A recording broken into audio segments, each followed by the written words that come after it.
नमस्कार दोस्तों, स्वागत करता हूं आप सभी का एक और नए वीडियो में।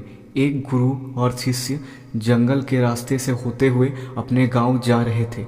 अंधेरा काफ़ी हो चुका था। शिष्य ने अपने गुरु से कहा, गुरुजी, रात काफ़ी हो चुकी है, अगर आप कहें तो आज रात यहीं कहीं आसपास के गांव में गुजार लेते हैं। गुरुजी ने अपना सर हिलाते हुए कहा, ठीक है, चलो आसपास किसी गांव में आज की रात रुक जाते हैं।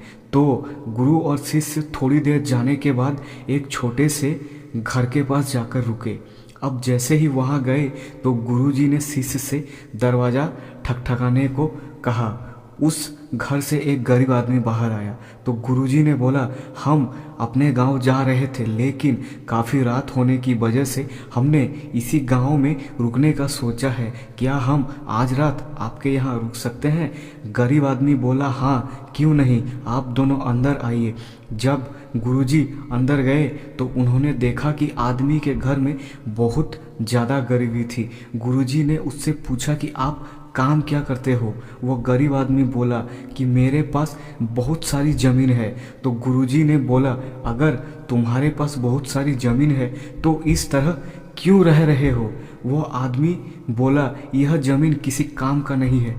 गांव वाले बोलते हैं कि यह बंजर ज़मीन है, यहाँ पर कुछ भी नहीं उगाई जा सकती और वहाँ पर फसल उगाने की कोशिश करना बहुत बड़ी बेवकूफ़ी है। गुरुजी ने बोला, तो फिर तुम्हारा गुजारा कैसे चलता है?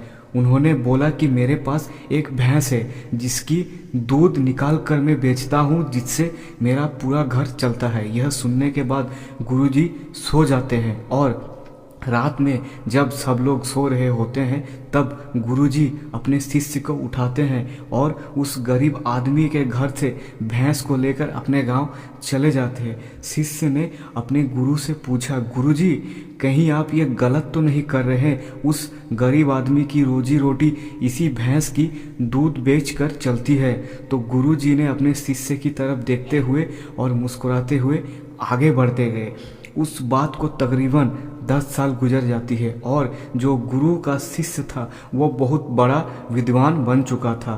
तो एक दिन उन्हें उस गरीब आदमी की याद आई कि मेरे गुरु ने उस आदमी के साथ अच्छा नहीं किया था, मुझे एक बार चलकर जरूर देखना चाहिए कि वो आदमी किस परिस्थिति में है।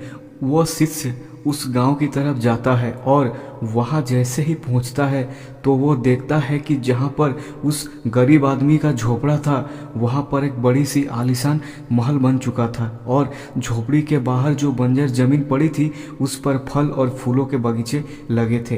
तभी उधर से घर का मालिक आता है। शिष्य उसे पहचान लेता है और उस आदमी को बोलता है, तुमने मुझे पहचाना?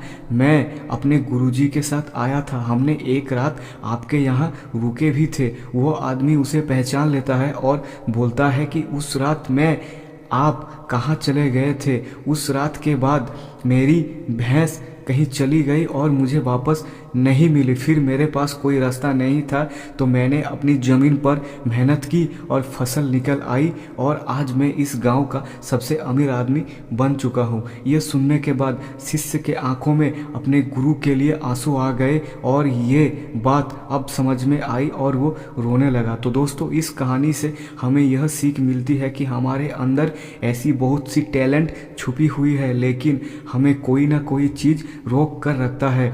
वो ऑफिस में भले ही हो सकती है या आपके जेब में भी हो सकती है और कुछ भी हो सकता है। देखिए, आपके पास तो भैंस जैसी कोई दूसरी चीज़ नहीं जो आपको आगे बढ़ने से रोक कर रख रही है। तो दोस्तों, आशा करता हूँ ये वीडियो आपको अच्छी लगी है। अगर वीडियो अच्छी लगी तो वीडियो को एक लाइक कर दीजिए, वीडियो में कमेंट करके अपने राय दीजिए और अगर आप इस चैनल पर नए हैं तो चैनल को सब्सक्राइब कर लीजिए। आपको आगे भी ऐसी ही मोटिवेशनल स्टोरीज मिलेगी। तो मिलते हैं अगली वीडियो में, तब तक के लिए बाय, धन्यवाद।